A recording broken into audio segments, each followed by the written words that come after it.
ఉదాహరణకు ఒక ఒక ఒక ఒక హిందూ మిత్రుడున్నాడు, లేకపోతే ముస్లిం మిత్రుడున్నాడు.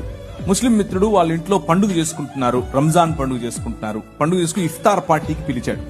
ఇఫ్తార్ భోజనం పెడుతున్నాను రండి అని పిలిచాడు. ఇఫ్తార్కి వెళ్ళి భోజనం చేయడంలో ఇబ్బంది ఏమీ లేదు. అలాగే ఈరోజు కనుమ. ఈ కనుమ దినాన మన హైందవ మిత్రులు వాళ్ళ ఇంట్లో మామూలుగా దాన్ని ఏమంటారు, మా ఊళ్ళల్లో అయితే అలసంద వడలు చేస్తారు. అలసంద వడలు, మంచి కోడి కూర చేస్తారు. పిలుస్తారు. పిలిచినప్పుడు వాళ్ళ ఇంటికి వెళ్తాం, వాళ్ళతో కలిసి భోజనం చేస్తాం, తప్పేమీ లేదు.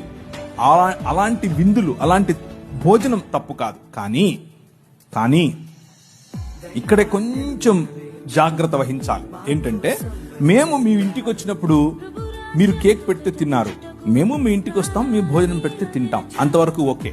కానీ మీరు కేక్ పెడితే మేము తిన్నాం, మేము